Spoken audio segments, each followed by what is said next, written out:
Okay everyone, welcome back to another video on the channel. Today we're back on GT Sport and we're back with a very quick guide for daily race C. Now this race was taken from a live stream. You can see there in the bottom corner. We've muted obviously the audio from that, but I just wanted to give you some tips to try and give you the best possible result at this track and give you some advice into terms of the way you can get different strategies out of this race. You can see we start the race on one traction control and we're going to rev it to around 8,000, 7,000 RPM. You can see at the start, not 100% revs because that will bog the car down a bit. You want to just start it around 7,000, 7,500, something like that. You can see, gives you a nice start. Not had to use too much of the overtake button to get away off the line. P2 does give me a little nudge into that corner, but we get away with that and we still come out of the turn one in the lead of the race. So for this race, there is, like I say, different strategies. Now, you have 14 laps. You can divide that into a direct split. You have to pit this race. You cannot do a no stop.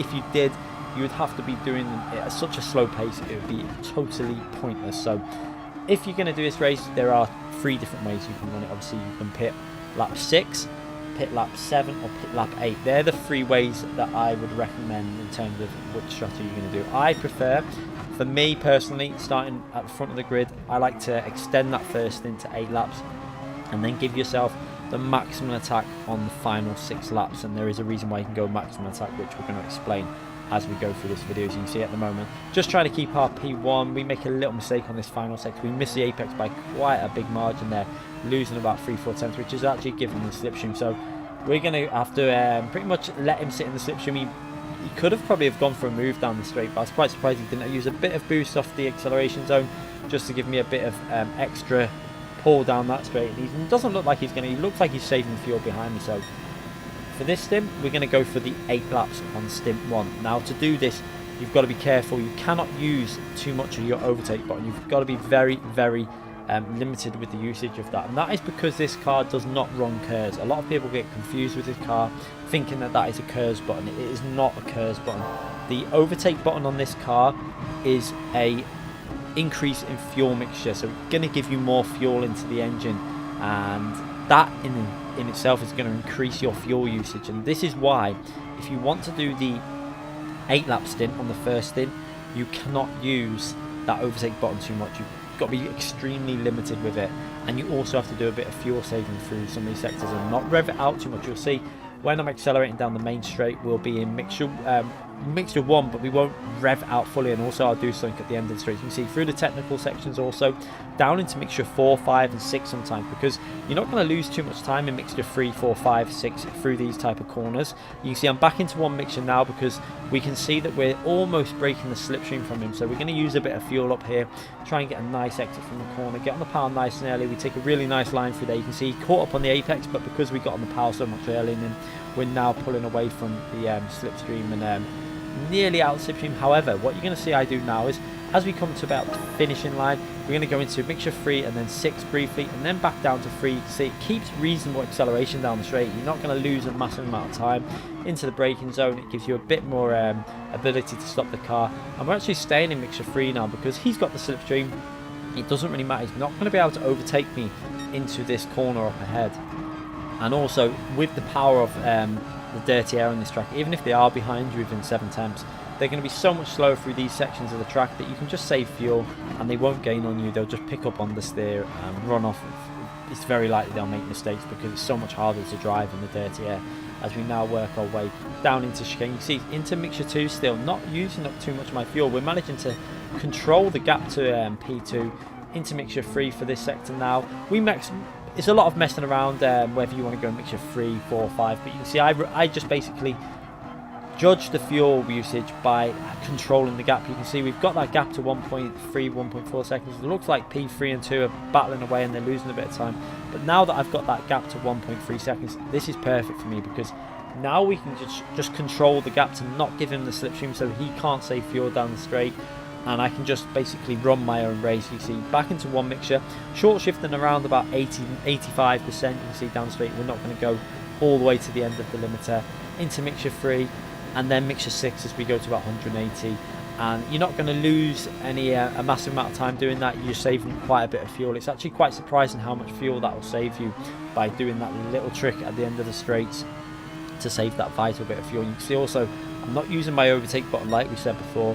the overtake button has been rarely used because I'm going for that 8 lap stint. Now there is an alternative way you can do this. Like I say, you can actually push 100% on your first stint and do the 6 lap stint on your first part of the race, obviously by using all your overtake on that first stint and try and build a lead up. So if you're starting P1 and you feel like you've got good pace, maybe you'll want to do that. Now the risk involved with that is when you come to the pit stop phase, it can hurt you as we jump onto the end of lap 7. And like I say, when you come to the pit stop phase, I did try this strategy. We got our lap to about 6 seconds in front, but the lead to 6 seconds in front. But when we came out the pits, we got caught in traffic and I lost about 2 to 3 seconds, and that nearly cost me the lead. We did still manage to get the win in the race doing that, but it was a little bit slower due to the traffic. As we see now, how much has this fuel saving actually saved me by, you know, going into the higher mixtures during the technical sections and not using that boost as we now go down the main straight. This is the reason why we're doing this strategy, because as we come to the main pits, let's have a little look at P2's fuel. As he darts off into the pit lane, let's see what his fuel percentage is on. It looks like he's on 6%, so we've nearly got 10% more fuel, basically 10% more fuel than him, and that shows you how much of an advantage. I think he was on either, it might have been 8% fuel he went into, but yeah, nearly 10% more fuel, and that is a massive amount of fuel to go in this game, to be going in the pits more than someone who you're racing with at about the same point on the track, because it's at least 2 seconds, maybe more of an advantage, plus we're 1 second further up the track. So now we're just going to carry on with our strategy, doing a bit of fuel saving through the corners, into mixture 3 through there, not 5 because we want to be a bit more aggressive. We've got reasonable fuel all the way to the ends. I can push a bit more now.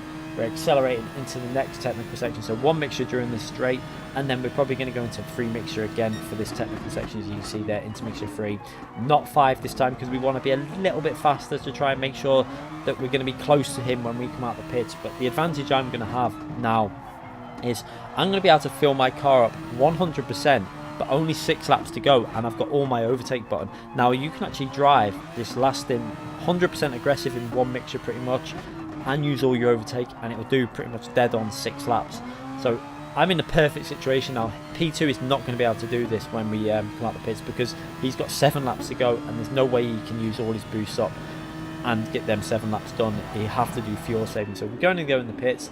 We've still got 5% fuel, so we've actually gone in with just a few percent less, but actually got a whole lap extra done. So the other strategy that you can do at this point now is, if you want to just get away from all the chaos, is just fill it up to the bar. Don't fill your fuel all the way. We're going to go 100% aggressive though. I'm just going to go 100% aggressive because there is a reason for this.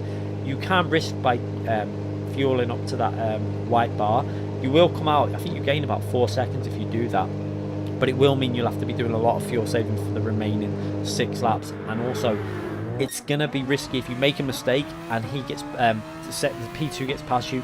You're then going to be in a situation you won't be able to get past him. But now we managed to come out of the pits dead level with P2, keeping the lead, and now we've got a whole lap's more fuel basically than he's got, and we've also got the overtake button to use as much as I like. So this is pretty much a perfect situation now in this race, and why I choose to do this strategy, because it just means you can then just drive the whole stint flat out. And even if he would have got past me then, I think it would have been impossible for him to defend against 100% overtake button basically left and the 1 mixture to the end, because he would have had to done quite extreme fuel saving. And on the start straight, I would have just got myself in the slipstream and then probably boosted way past him, and he wouldn't have been able to do much about that.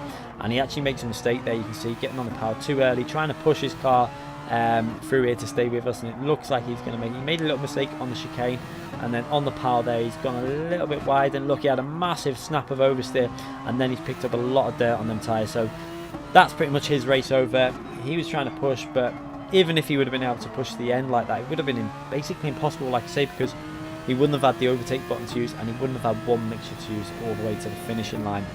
And that is why I do this strategy, because it gives you so much freedom. It also gives you the flexibility that if you do make a mistake and you end up behind someone, you've still got the fuel to push. And like I say, if you would have under-fueled, made a mistake, ended up in P2, you're basically going to have to settle for P2 because you won't have the fuel to push on for that win. So that is why I go for this strategy. Now the other alternative obviously is using some of your boost, but not all of it.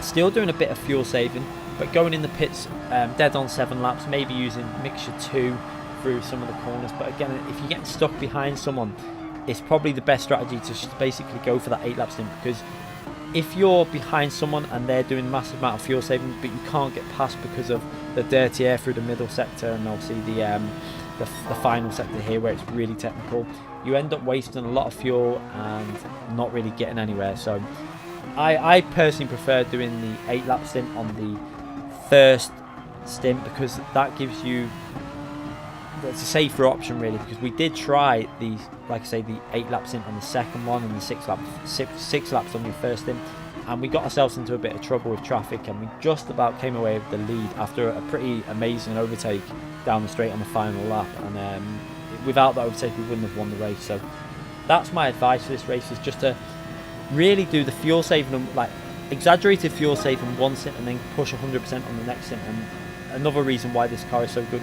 when you push, when you've got the fuel with this car and you can drive it 100%, it is quite considerably faster than when you fuel save, because this car really likes to be aggressively driven and push really hard. Now you can also go for the strategy where you just don't use your booster all through the whole race, and you just go for, like I said, a 1 to 7 lap stint, and just do like one mixture on the straights, 2 to 3 through the corners, pit, do what it says on the fuel, and do the same for the next 7 laps. Some people might prefer that and find it a little bit easier to drive in that way, but for myself, this seems to be the way to go. It's given me the best overall finishing time. I think I could have beat the time that we did in this race as well, because we did make a few errors, but you can see pushing quite aggressively on that lap 10, got ourselves a 121.1, not an amazing lap.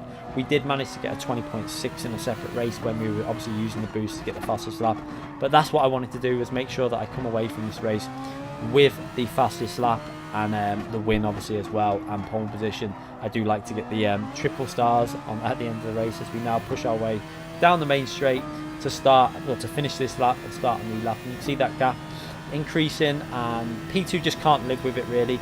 He's just not able to maintain the pace, as we then go over the line with another 1 minute 21.1, and this is the type of pace that you just can't keep doing if you've pitted on lap 7.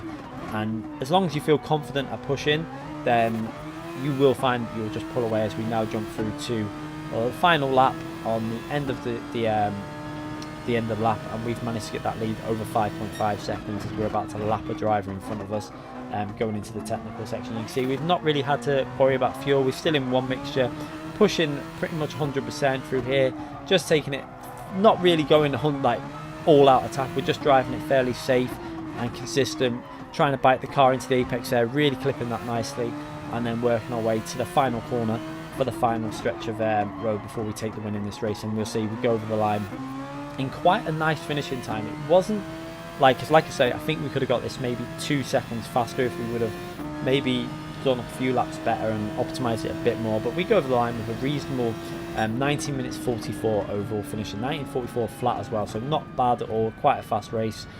We did a good job in that to take the win with that strategy. And like I say, I want to try and get these guides out a little bit earlier next time, but have been a bit busy this week. We tried to get the track guide out first, and then I've got this out a little bit after the FIA. Obviously the FIA was quite important for me this week, with it being quite a good combination for myself, so just wanted to get this out now. You've still got, I think there's like 4 days left on Daily Race C, so hopefully this will help you out in terms of getting that result that you need by using the fuel mixture settings through the certain corners, like into 4 mixture, 5 mixture through them technical sections, and then making sure that you're in 1 mixture for the start of the straight, and then boosting that mixture up to level 5 and 6 to save more fuel at the end of the straight. It really does help you out, and hopefully these tips can help you get a better result. I do like to share as much information with as many subscribers as possible, so please make sure you give the video a thumbs up if you enjoyed it, if you found it helpful.